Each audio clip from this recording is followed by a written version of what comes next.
It is my pleasure to introduce our moderator, Julian Borger. Julian is the Guardian's World Affairs editor based in Washington, where he covers nuclear proliferation and disarmament issues. He was part of the Guardian team that won the 2014 Pulitzer Prize for Public Service Journalism for its coverage of the Snowden files on mass surveillance. I will now turn it over to Julian, who will introduce our speakers. Julian? Thanks very much, Hallie. Thank you. And thanks very much to the Bulletin of Atomic Scientists for hosting this meeting and for having me as moderator. I guess you could call this yet another episode in Brits behaving badly. In this case, what we're talking about is the UK integrated review of security, defence, development and foreign policy, which came out a couple of months ago. And from which the most notable change was an increase in the cap on the UK nuclear stockpile to 260 warheads, all of them, of course, designed to be launched by Trident missiles from Britain's 4 submarines, nuclear missile submarines. So that represented a 15% increase on the current stockpile of 225. But a almost 45% increase on the previous stated aim, which was to get down to 180 by the mid-2020s. So a remarkable increase from that benchmark. In the review, the UK also reduced the transparency over its arsenal and expanded the conditions in which nuclear weapons might be used.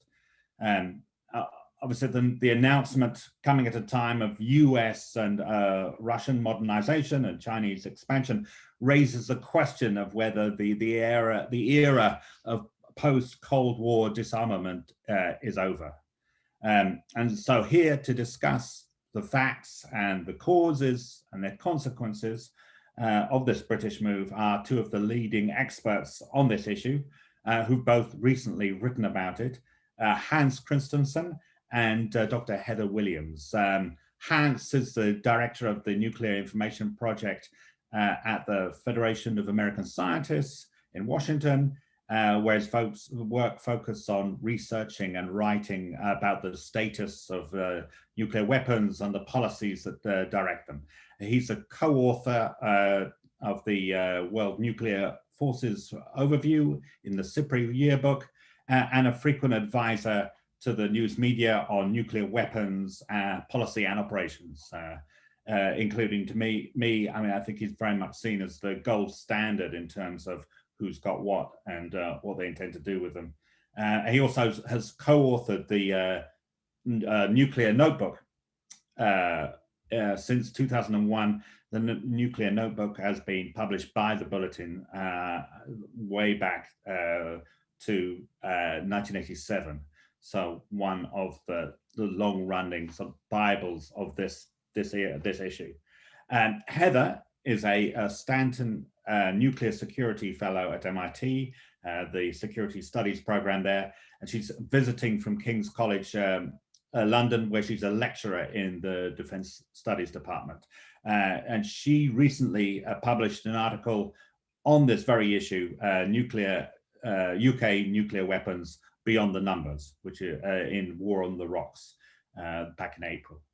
So can I start with you, Hans, just in terms of getting the basic facts out there, because you have recently published in the Nuclear Notebook the fact that the UK didn't actually go down to 120 or make any move in terms of going down to 120, stuck at 225 warheads.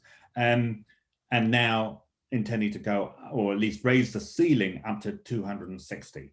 So what's your understanding of the state of affairs on why they've done it? And also, where are these new warheads going to come from? Right. Thanks very much for that introduction, and thanks for having me here.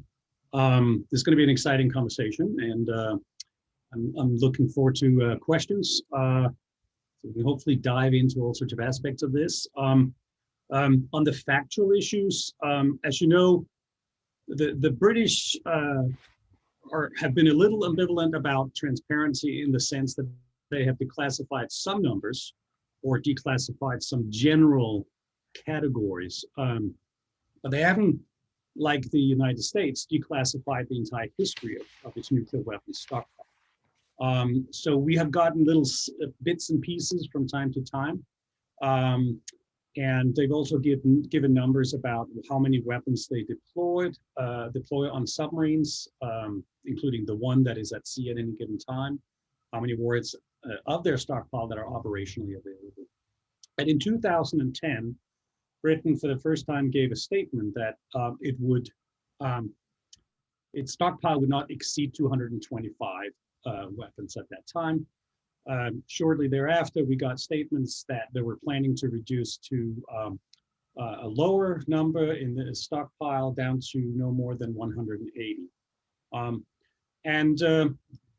So what we've learned after this new review that came out, this is from talking to British officials and combing over the data from the previous years, et cetera, is that it appears that the numbers did not go below 225, the number that was given in 2010.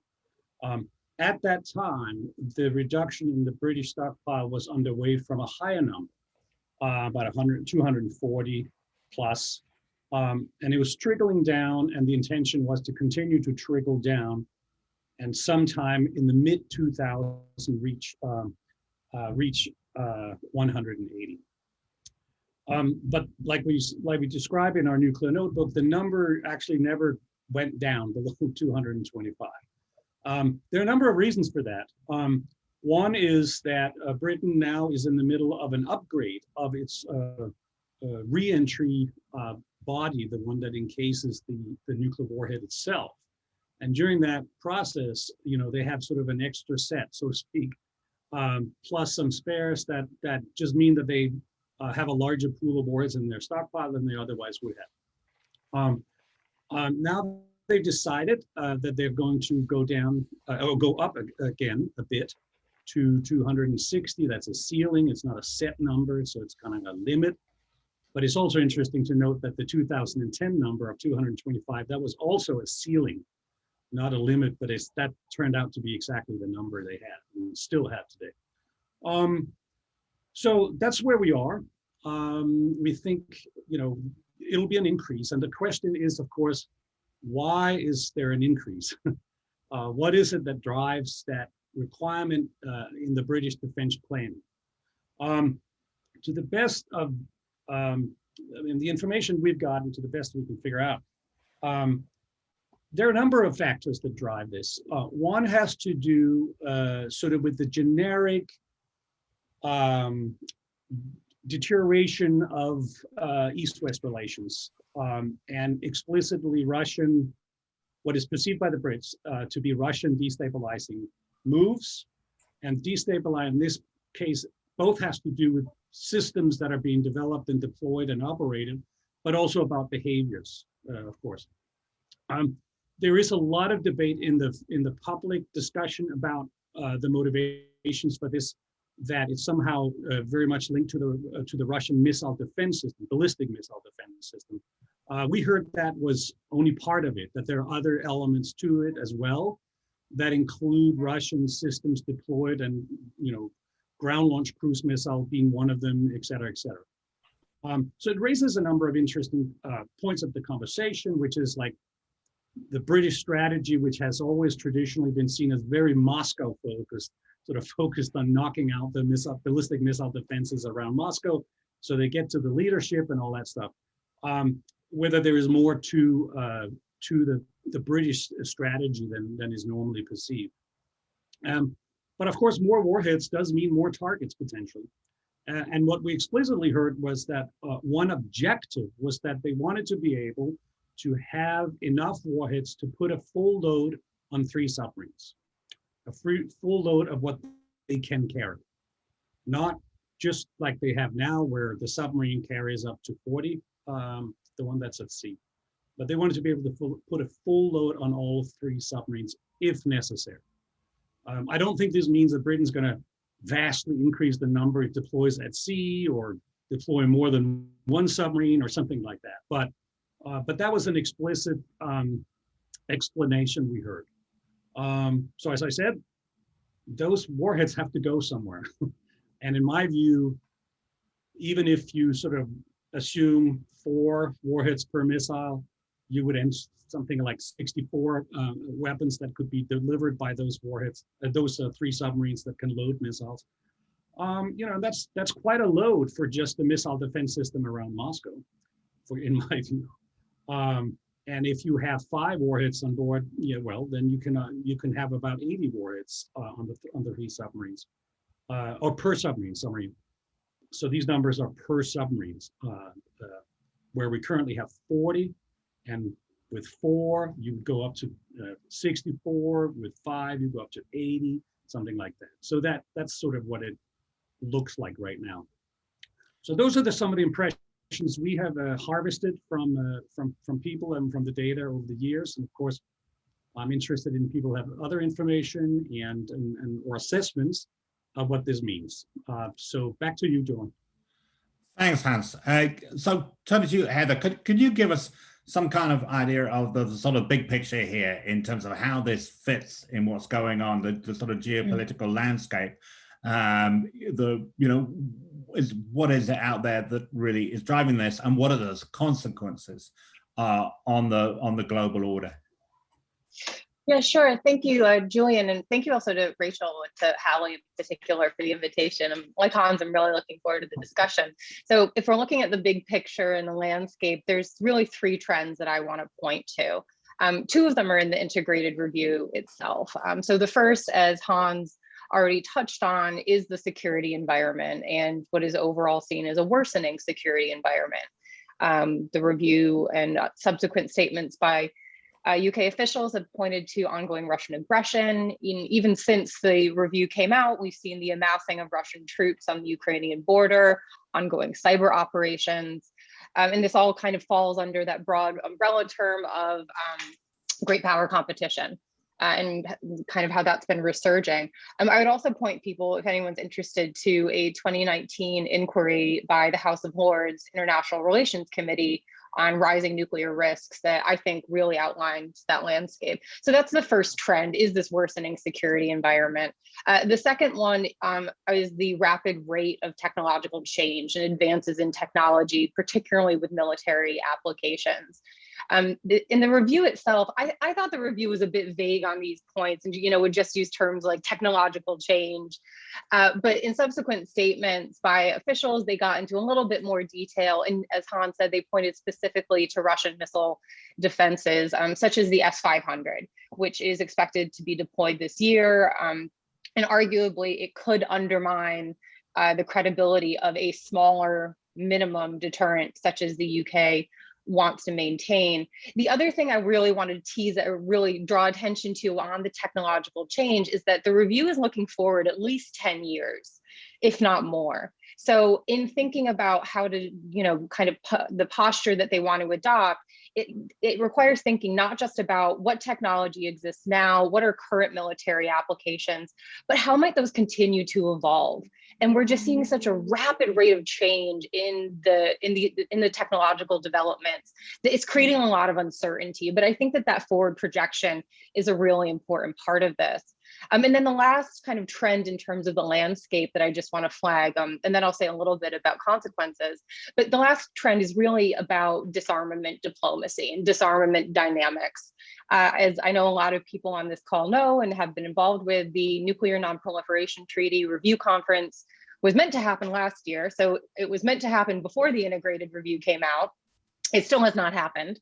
It will probably happen in either August this year or January next year. I don't think it's been announced yet which way we're going here. But really, current disarmament diplomacy is really tense. You just have a lot of polarization between nuclear weapon states and their allies on the one hand, non-nuclear weapon states on the other. And so for anyone who doesn't want to go read the whole War on the Rocks piece that I wrote, I'll give you my bottom line that the point the article really tries to make. It's that among the nuclear possessors, the UK really has been a leader on disarmament. They've reduced their arsenal from 500. They've gone down to a single platform. They've been a leader in disarmament verification. If the UK, a leader on disarmament, made this decision and is willing to take a bit of a credibility hit right before RevCon, I think that says a lot about the strategic landscape. That's not a decision that I think would be taken very lightly. And so that's kind of, that's the landscape as I see it. Just very quickly on a couple ramifications. I know we're gonna get into the NPT issue a bit more later on, but there are two I think are gonna be really the most kind of critical. One's international, one's domestic. So the international one is gonna be about the NPT review conference. This announcement by the UK, I think a lot of people are going to point to this, if they haven't already, and say, this is just more evidence that nuclear weapon states have no interest in ever giving up their nuclear weapons. I know CND has already commissioned a legal opinion that argues that this decision by the UK is quote unquote at variance with its NPT commitments. The review conference is just going to be really difficult. That was the case before this, but it's going to be even more difficult now, I think. The other consequences on a more domestic side, that the integrated review, it's somewhat ironic in that when in trying to be more ambiguous, as the review says, it leads people to call for more transparency and kind of just shines a light on the thing that you're trying not to talk about. And the review has already raised a lot of questions about the UK's arsenal, particularly the new warhead. And I think that the government is coming under a lot more pressure to explain how independent is the warhead, how is the design process happening, what is the cost going to be. So those are the two things that I think Her Majesty's government is going to really have to scrabble with in the next few months in particular. But back to you, Julian. Thanks, Heather. Can I go back to you for a second, Hans, on the question of where these bombs are going to come from? Are they going to make new bombs, or are they going to bring them out the cupboard? And what's your view on when it comes to the transparency issue and the conditions of use issue? I think it's been widened to emerging threats. Is that right? How significant are those changes in your view? Yeah, it's not my impression that this involves building more bombs, meaning new pits, new plutonium pits for the warheads. In this one, I think they can accomplish this. That's my impression. With first of all, weapons that were earmarked to be dismantled, they will not be. But also warheads that have been more or less dismantled can probably be reassembled to some extent. So it's not my impression that it's involved in new production. At least I haven't heard that yet. I mean, it could, who knows what comes out of the next several years. I mean, this is supposed to be through the 2020s. So we're talking about several years into the future, of course. But this raises another issue, of course, about the disarmament process. How irreversible is it? And what are some of the things people have to look out for when we're talking about reducing weapons and verifying reductions and these types of things, that it is possible to reintroduce weapons from sort of the retired queue, if you will, if you really want to, if you really need to. It's not unusual.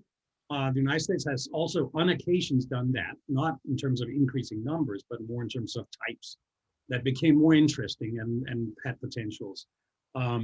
So this is an interesting development. But I think this is basically about reharvesting warheads that were already there. Okay. Heather, I'm curious, do you have any sense of what the Biden administration thinks of this? I personally don't, because the Biden administration is still conducting their review of all nuclear policy. So I think anyone who tells you that they know exactly what it is either a senior government official or it could be telling an untruth. I'll put it that way. But I would point out that the language that, if you look at the Biden administration's interim national security guidance, I don't think that includes any language that is at odds with the integrated review. The Biden, interim NatSec guidance, it talks about the desire to reduce the role of nuclear weapons in national security strategy, but it also points to the desire to maintain a strong deterrent, particularly an extended deterrent for allies. And so, I haven't heard anyone in the administration come out and criticize it. I think it's it's important to point out, we haven't really heard any UK NATO allies at least come out and openly criticize the stockpile decision in particular. I think a lot of the language in the review itself aligns with NATO nuclear doctrine. And I'm guessing that was intentionally done. With that said, I do think there is that the announcement in the stockpile decision, it could create some uncomfortable dynamics for the US going into the review conference. I'm just going to speak in the RevCon context, but it might be wider. But in particular, because with the new US administration, I know a lot of countries and leaders were hopeful about the RevCon. The past 4 years have been really hard for the NPT, not just because of Trump, but for plenty of other reasons. And I think that in the past year, 18 months, there was a little bit more cautious optimism. There was a bit of momentum going into the RevCon. There's been great work being done on risk reduction. European countries have been playing a really phenomenal leadership role in advancing risk reduction efforts. And so I do think that there was a little bit of optimism going in. And so the UK decision, it's not going to be the thing that kills RevCon or kills a consensus document. There are plenty other issues to blame for that. I think it might just, sour the atmospherics a little bit. But that's an issue not just for the US, really. That's for all of the NPT states. Right.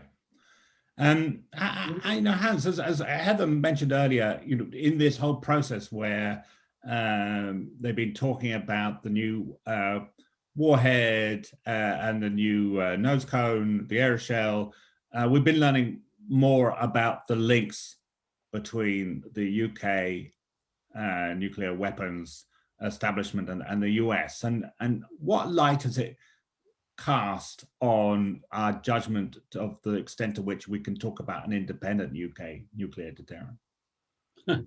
Depends how you stretch it. Obviously, the Brits wouldn't have a deterrent if it hadn't been for its close collaboration with the United States. Not in its current. I mean, it would have to have a completely different weapons, nuclear weapons and missile production complex to be able to do that. That said, of course, over the years, there has been this recurring accusation or lingering somewhere that, well, the Brits were just sort of importing the American warheads onto their missiles, and therefore it wasn't independent. And that's sort of a mixed reality, if you will. The point is that what we've learned over the years about the British warhead, it's officially called the Holbrooke warhead. It has a different name, but its warhead that British officials insist includes components that have been produced by the Brits themselves. It's not just an American warhead that's been imported and put on their missiles. That said, many of the components apparently are the same, and that includes the reentry body itself, which is technically not the nuclear explosive package, of course. It's important to differentiate in NPT type of language. But that is, for example, one system. In the US labs, they call it the UK system, but it's one that is a part of the American W-76 warhead life maintenance program. That's how close some of the components are. So to that extent, of course, it's a warhead with a British fingerprint on it, that's for sure. But it's not one that would exist had it not been able to collaborate so closely with the United States. Okay. Here's something I want to ask both of you, and maybe start off with Heather. I'm really interested in what happens if the Scots go ahead with their second independence referendum. And, the SNP in their manifesto are pledged to get rid of the nuclear arsenal from Fastlane as quickly as safely can be done. What happens then? I mean, does that throw all of this upside down? What kind of contingencies are there? What do you imagine happening? You first, Heather, if you don't mind. Yeah, sure. Before I run through the options, I just have like a kind of quick anecdote to share for any non-Brits on the call. A few years ago, I had the real privilege of going on a tour of Faslane and meeting with some SNP officials and MPs and having dinner with a few of them. And, I'd been sitting in London for quite a while at that point. I hadn't really gotten out and explored the UK as much as I really should have, I will confess.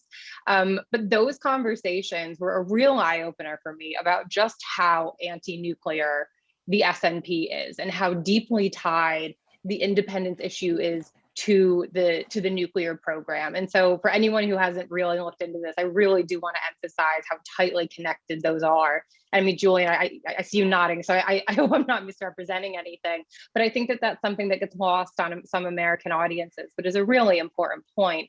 If Scotland does have another independence vote and votes for independence, there's usually three options that get discussed. None of them are good. But so one option would be to try to keep renting out Faslane. The SNP has indicated that will probably not be an option, but we can't rule it out. Option two would be to build a new facility. I've heard people mention Devonport. There's other places, but there's really not that many locations in the UK where you can have proximity to all the necessary parts, and you have the deep water and you have the access, and it's not too narrow. And that's a 10 to 15-year project. So that's also not a great option. The third option that you've mentioned and others as well would be to try to use the base at Kings Bay in Georgia. I really struggle to envision that one because I think you're getting into some NPT Article 1 issues there. And I'm not sure how the Americans would feel about it. So I don't see any great options here. There are options, which I think everyone's being pretty ambiguous about right now, just to wait and see what happens. So I'm sorry I don't have a good answer for this one. It's a pretty wicked problem, but maybe Hans has figured it all out and Hans has the answer. It wouldn't be the first time, Hans.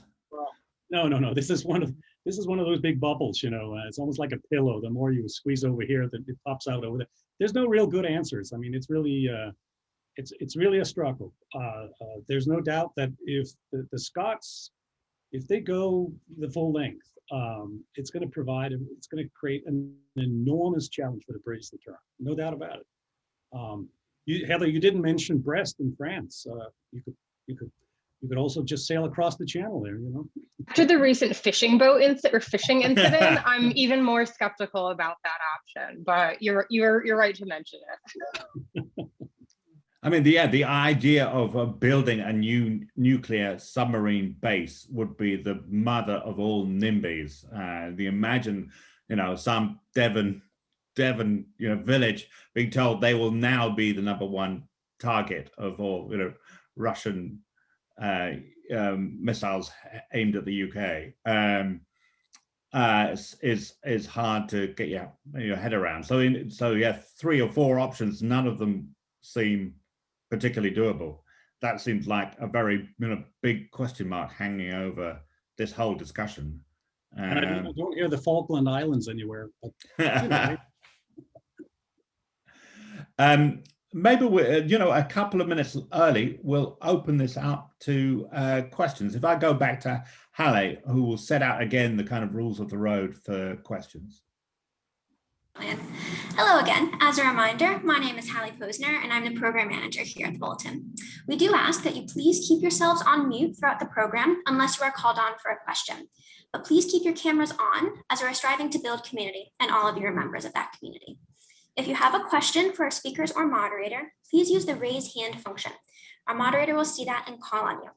You can find this by clicking on the participants button or the reactions button on the bottom of your screen, depending on your setup. Please do not physically raise your hand. There are too many participants for us to recognize you that way. Also, please note that we have many folks on the call, so we apologize in advance if we did not get to your question. But if you've already raised your hand, rest assured we see you. But as I said, are unlikely to get to all questions. A recording of this program is going to be available on our website in the coming days. Back to you, Julian. Thanks very much, Halle. And I saw one hand go up immediately. Samuel Visner. The floor is yours. Thank you. Thanks. This is Sam Visner. I'm with the MITRE Corporation here in the United States. My question is this: to what extent would this increase in the stockpile widen the UK's strategic options? In other words, does it gain additional international leverage? Will it be able to create situations or involve itself in situations that are more likely to accord with its interests? And what might those situations be? Thank you. Who wants to take that? Heather, do you want to take that? If I could just ask Sam, if you could just say a bit more. I'm not sure I totally. So is your question, by having a larger stockpile, does the UK somehow gain some strategic advantages? Yeah. Let me put it this way. There are those who feel that France developed nuclear weapons not because it thought that it absolutely needed them to survive, but it created conditions under which it dictated the conditions of its own sovereignty, not the United States, not somebody else. It created a situation in which its point of view would more likely be heard, its preferences more likely understood and respected. The question is that going to happen to some extent because of the expansion in the UK stockpile? Thank you for that clarification. I don't think so, mainly because the increase, it really is quite small, relatively speaking. I think that the increase was mainly for these technological reasons that the integrated review and subsequent comments outlined. With that said, I think this is a great question, because if you read the integrated review in whole, the review suggests that Britain wants to play a much more prominent role in the world, that it wants to do more to shape the strategic environment. The thing is, I don't think that they see nuclear weapons as being the way to do that. I think it's that, again, this is thinking of the review as a whole, that it's much more about investing in new technologies, not just for military purposes, but kind of for broader ones. It's, economic development. There's a whole host of ways in which I think they want to play that greater role. I don't see nuclear being the way that they would go about that. But others might disagree with me. Hans, do you want to weigh in before we go to the next question? Sure. Well, obviously it's hard to imagine the Brits giving a whole lot of other options if they don't expand their number of launchers. You can only do so much with the platforms you have. That said, there is an intention, of course, in the need for the growth that you need to have more. You need to have the ability to cover more aim points. But I think that's it within the confines of what Britain's strategy already is. And there are already options. I think, in my impression, in the British strategy and their capability for holding other countries accountable for, in case they need to, even small nuclear weapon states. It all depends, but I think the focus is, of course, Russia, but there are other options in their portfolio. Thanks, Hans. I'm going to Rob Hubert for the next question, please. Thank you very much, Rob Hubert, University of Calgary. And to a certain degree, this picks up from the last question, but I'm just wondering if I can get Heather's and Hans's thoughts on what seems to be a very huge disconnect within the British strategy. We see this discussion in terms of the review and the development of the expansion of the number of the warheads, but we seem to see a commitment going at least into the next 30 years into, and this follows what Hans was saying in terms of the delivery system, a almost complete wedding to a 4-on-4 replacement of their SSBN. So the decision seems to be made that they will be having the 4 dreadnoughts to replace the 4 Vanguards. That seems to completely lock them into a submarine launch delivery system. And given all the other open information on particularly the Chinese and Russian expected anti-submarine capabilities going in that 30-year period, there's been discussions already on the chat board about hypersonic capabilities. How do you explain this disconnect, this attention to, almost, I'd say, I don't fully understand this obsession with just numbers of the warheads, but almost no discussion in terms of the ultimate delivery system that is going to be the backbone of their deterrent system going into a very unsettled 30-year period. I don't fully understand this connect, and I'm just wondering if you could perhaps provide some insights on that. Who wants to go on that one first? I'll be happy to say a few things. In making its decision about the replacement of the Vanguard, the Brits went through this very elaborate process of looking at other potential platforms. And they looked at sea-launched cruise missiles, they looked at air-delivered systems, at the time, there was a lot of criticism, or there was some criticism of that study because people thought it was sort of, foregone conclusion that, of course, they wouldn't resaddle from this system they have right now. Nonetheless, they came out and concluded that attack submarine with cruise missiles would not be nearly capable enough in terms of range and what have you. Bombers would be a nightmare because you would have to have bomber bases with nuclear capabilities, and they also have their problems penetrating and so forth and so on. So that's just to say that they went down that assessment a few years back and landed that under the circumstances, the Vanguard replacement was the best way forward. They concluded. You can discuss whether that is valid or not, but that's how they did it. The Americans, in a way, are in a similar discussion.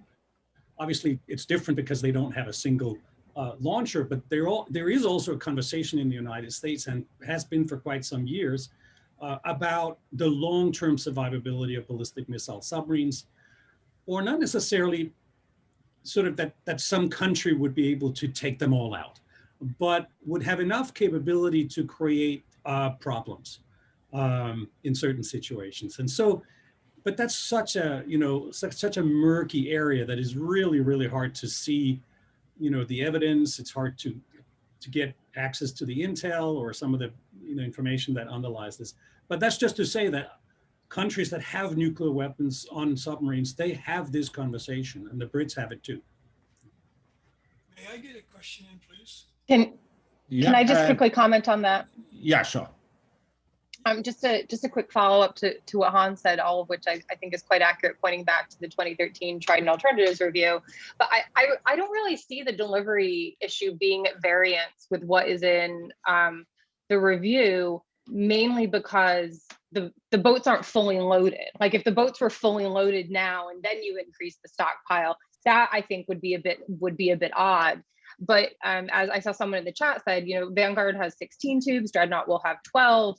But each one of those missiles, it doesn't have the full load on it.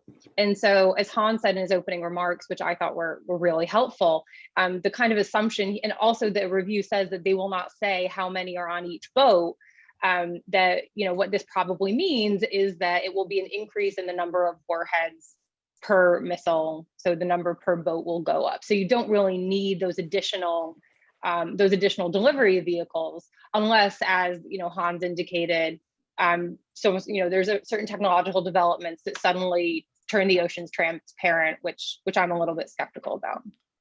Okay, we've got a bunch of hands up now. We've got Frank Miller, Marty Hellman, Jamie Kwong, Elizabeth.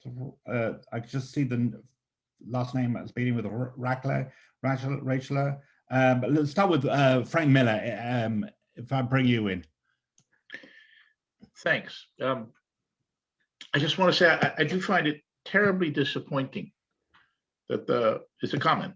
I find it terribly disappointing that the Western disarmament community is so concerned about the UK adding 35 warheads in a world in which all acknowledge has become much more dangerous since 2010, and a world in which the Russian Federation and China are adding hundreds, if not thousands, of new warheads every year. Thank you. Thanks. Does anyone want to respond to that? I just have a Heather? quick follow-up. Yeah, because I really agree with Frank on this point, and just one thing in particular to point to. I mentioned this CND commissioned legal opinion, which concluded that the UK was in breach of NPT Article 6. I haven't seen anyone make similar efforts to hold China legally accountable or in breach of increasing their arsenal. And so I do think that there is just a little there, the rules are not always equally applied in terms of how these decisions are being judged. And so I can understand the frustration and disappointment of the disarmament community because of what it means for the NPT, but that criticism just doesn't always seem to be equally applied. So I just want to add that, yeah. Thanks. Marty Hellman. Okay, thank you.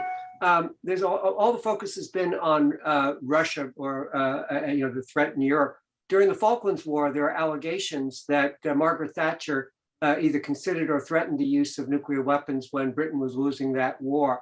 Has anything been said about that? And has the United States given any consideration to the fact that, like in the Falklands War, we had divided loyalties and whether we should be providing these weapons to the Brits? Anyone on that, on the Falklands history? Well, could I say a few things about it? Hans, go ahead. Okay. Well, so quite a bit of information has become available about that incident. And one of them, of course, is what happened to the British nuclear weapons that were in the fleet at the time. And there were assumptions at the time that nuclear weapons were on board the ships that were sent into the war zone. And I think later on it became clear that there was not. Those weapons were taken off before they were sent down there. So I don't think there was any indication that Britain in any way contemplated using nuclear weapons in that conflict. Much more so because, I mean, the British, the survival of the United Kingdom was not at stake. I mean, it is not at that level at all. So I don't see that at all. Okay. Jamie Kwong, do you want to come in here? Sure, great. Thank you so much. So I really do take Mr. Miller's point of why are we concentrating so much on a 35 warhead cap increase? But considering, as you outlined, Heather, that there are these two large consequences, the NPT impact and lots of questions on transparency. I want to kind of turn that back on you, and Hans, also, if you have any insight as well. What recommendations would you give to the UK government to demonstrate tangibly and not just through statements that they are still committed to their NPT obligations? Like, how should they be responding to these criticisms, whether through confidence building or, some sort of tangible way, if that makes sense? That sounds like one for you, Heather. Yeah, sure. Thank you, Jamie. It's a great question. I think there's a couple things that the UK can and should be doing. Some of them I think they've already started on. So one is within the NPT context and using, I think the UK has already done a lot in the P5 process. So the meeting of the 5 recognized nuclear weapon states within the NPT, where they get together and try to talk about how to make progress on disarmament. And the UK, I think, has really shown how to use that forum in a really good way. The P5 obviously has its challenges, but I think that the review just offers this great opportunity for advancing discussions about transparency, for the UK to explain to the other nuclear possessors, here's why this is our doctrine, here's why we came to these conclusions. This is where I think the P5 process is really valuable, because some of those conversations should be had privately. And shouldn't necessarily involve all nuclear weapon states. With that said, as you pointed out, Jamie, just like doing transparency alone isn't enough. And I think that the P5 can and should be making progress on new commitments for risk reduction. For example, they just need to agree to a new version of the Reagan-Gorbachev statement: the nuclear war cannot be won and must never be fought. Last I heard, they were really close to having a new version and they were just wordsmithing. But even something like that can just show that the P5 can actually agree to something would be really valuable. But then moving on from that, like build on that and look for opportunities for more informal crisis communication channels, for transparency around artificial intelligence in nuclear launch authority. And I think the UK is really well positioned to do that in particular. The other thing that I think they are going to have to do at some point is just to be more transparent domestically about the new warhead. As I said, thus far, there there's like, I think only 2 comments have been made. There's only been 2 real responses to parliamentary questions about this. They really do need to just say a little bit more, and I'm sure that we'll get there eventually. But that's another way that I think that the government can do more on transparency. Thanks. Our next question comes from Elizabeth. I can't see your full surname, so apologies. But wait, no, my name is Ratcliffe. It's easy. It's a K and V. And I sit in Stockholm. And we have had quite a lot of discussions. I come from Norway. And in Norway now there is election, and there are several parties now saying that they should sign the prohibition agreement, the United Nations. So, well, I think it was Heather saying that there are no NATO allies raising their voices. I think there are, and there is quite a lot of voices even in the UK. And even Jens Stoltenberg, since he's Norwegian, and so he is going out and participating a little bit in the political debate before their election. And then he says that we have to go out and discuss nuclear weapons. That discussion has been too silent, and it's too important not to discuss. And that's quite, I think, interesting when the NATO boss goes out and says that. So there is quite a lot of opposition. So I guess we don't know if this will go through in UK. It has to pass the parliament, right? Heather, what's your sense on whether there's any, likely to be any meaningful opposition in the UK system to this actually happening? I really appreciate those comments, because obviously we have heard plenty of activists, non-governmental groups, civil society in the UK coming out and expressing opposition to it.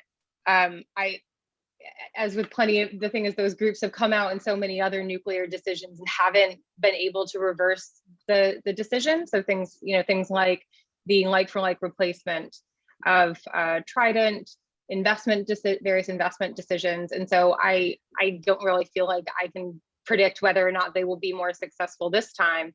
I can really just point to what we have seen in official statements, and particularly from NATO. As I said, I have not seen a single NATO official or any leadership from a NATO member come out and openly criticize this. Heiko Maas had said something along the lines of the increase of stockpiles is regrettable. That applies to everybody. I think a lot of people would agree with that statement. But as I said, NATO's nuclear doctrine largely mirrors what the UK just came out with. And on the TPNW, the nuclear ban treaty, NATO consensus statements have also consistently said that NATO members do not plan to join the statement.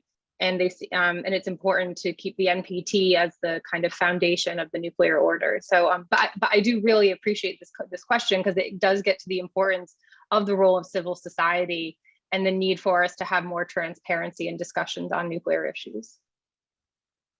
Thanks. I think we've got time for one more question, and it's coming from Jean Stevens. Jean, go ahead. You're on mute. Thank you. I was wondering if Prince Charles would have any power or opinion into this, because he's such an environmentalist, and if he is interested in the treaty for the prohibition of nuclear weapons. Thank you. Good question. Heather, any thoughts? I'll take a stab at this, but Julian, I feel like you should probably. I'm just asking the questions here. I am going to punt it over to you in a second, but as I understand it, the government forms their policy, and then Her Majesty kind of signs off on it, and she isn't directly involved in the policy making process. And so while she or members of her family might have their priorities, they pursue those more kind of independently, and it doesn't always show up in the policy documents themselves. But with that said, I am not particularly well versed in the UK Constitution, since it was never written down. So Julian, I think that maybe you should respond to this as well. No, of course, you're absolutely right. And the Prime Minister, who famously writes out these handwritten notes on his or her first hours in office, writes out handwritten notes to the submarine commanders and giving instructions that if the UK was attacked and they lost touch with the government, what their options are. So it is very much on the Prime Minister, and I think it hits any incoming Prime Minister like a punch in the gut when they are confronted with this immediate issue and having to sit down at their desk and write out these letters. So I think that's pretty much, I think we actually took in all the questions of everyone who raised their hand anyway. So let's just round it up now with Heather and Hans.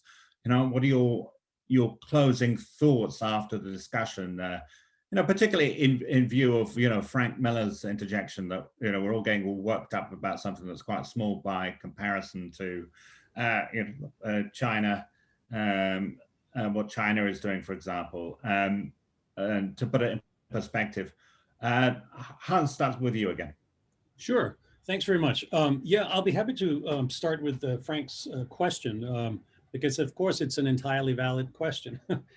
This is not just a British issue, it's a global issue. This is about what happens to nuclear arsenals everywhere and how that reflects to the international security situation we're in. So this is an issue everywhere. And I think the reason the British conversation nonetheless is relevant is because of how it contrasts with how the Brits have expressed their own perception of how they applied with NPT's Article 6 in the past. I mean, you can go back and you can look very strong statements from the British diplomacy talking about how their reductions and their promise to go down to 180 sort of exemplified them taking their obligations under the NPT treaty seriously. And so, of course, it therefore is an issue when they suddenly say, well, forget about that, now we're going to increase it. So there is an issue there. But I also think it's an issue because, well, this is the first example of someone in our camp increasing its stockpile, so to speak. In the past, it's been the bad guys in the other countries. And suddenly we're seeing the competition, the nuclear competition spilling over into our own camp. And this is where I find the British decision very interesting, because if you look at the United States, there's no attempt, there's no interest in increasing the nuclear stockpile, no matter what China and Russia are doing. Well, leave it to Stratcom in a few years, we'll see what they come up with, but nonetheless, at least the way it stands now. And I think somehow that the decision the Brits came out with was really a decision that was made in the previous year when there was a different US administration. And for various reasons, the review release got delayed. And so it happened when the Biden administration came in. And I've certainly seen a couple of eyebrows here in Washington raised, not an entirely surprised community, but certainly, really? Do you have to do this now? So there was an element of that. But again, from my perspective, I think definitely this is our first example after the Cold War where a member of the good camp, so to speak, decides also to increase its nuclear stockpile. For me, that's interesting for a number of issues. I think also it has something to do with, at least in my book, although the NPT Article 6 does not explicitly prohibit a nuclear weapon state from increasing its stockpile, it can do anything they want, essentially. It certainly violates the spirit if a nuclear P5 country does it, in my view, because the objective is to reduce and eventually eliminate. That's the purpose of that treaty. So just here ending it, I just want to say that I really want to also emphasize to people, this is not just a nuclear weapons issue. There's a much broader military and national security, international security discussion that needs to be had about what triggers and guides these kind of decisions. Because it's very easy to say, well, let's just reduce the nuclear numbers, let's just reduce the numbers. But reasons for having them are tied into what military powers do in general. We see this in the Pacific for sure. So those are also very important issues. And very final point, that is something to remember when we get to the NPT conference, whenever it's going to happen, because there will be a tendency or temptation for non-nuclear weapon states to sort of flare up and say, you are very bad because you have increased the nuclear weapon stockpile, Brits. But it's also very important to remind that non-nuclear countries also rely on some of these security architectures that are created by nuclear forces, the nuclear umbrellas, or whatever you choose to call them. So this is also an issue for non-nuclear weapon states, to sort of a reminder to them to double their effort to try to create international conditions that reduce tensions, so it's possible to move in the right direction. Thanks, Hans. Heather, you get the last word here. Two very quick points, really just foot stomping things that Hans said, because I really agree with a lot of his points. But that we do have to look at why are countries making these decisions? Why would the UK increase, albeit relatively small increase? And so we shouldn't so much get worked up about the number, but we should be getting worked up about the strategic environment that was the cause of that change, because it is worsening. Nuclear risks, I do think, are rising. And so that is getting, kind of going back to the drivers behind this, I think is really important. And then final point is also on Hans's last point, which is, I think that this, the debate that everyone's having around the UK stockpile number is just the latest iteration of a fundamental debate about whether or not nuclear weapons deter, and whether or not states are relying on nuclear weapons for their security, and if those are valid reasons for relying on it. And it's the debate that I see all the time in the NPT context, I think that the deterrence debate is really becoming unavoidable. And so with that happy note, I kind of just want everyone to be thinking about the deterrence question. I'll wrap up so that we don't go too much over. But thank you to everyone, in particular Julian. This was a great discussion. Thank you, Heather. I thought it was really fascinating hour. Thank you, Heather. Thank you, Hans. I really found it, really compelling, and it went by so fast. And thank you for all the questions and for everyone for joining this discussion from around the world. It was a real pleasure to take part. And so I'm going to hand back to Hallie now and thank the Bulletin, the Atomic Scientists. Thank you. And thank you to Hans and to Heather for this really interesting conversation, and to Julian for shepherding us through it. Stay tuned for our June 9 virtual program with Nicholas Wade as we discuss his groundbreaking article, The Origin of COVID, People or Nature Open Pandora's Box at Wuhan. He will be joined by our President and CEO, Rachel Bronson, and our Editor-in-Chief, John Mecklin. More can be found on our website about this program. And last but not least, thank you to all of you, members of the Bulletin's community, for participating with us this past hour. Ladies and gentlemen, we are adjourned.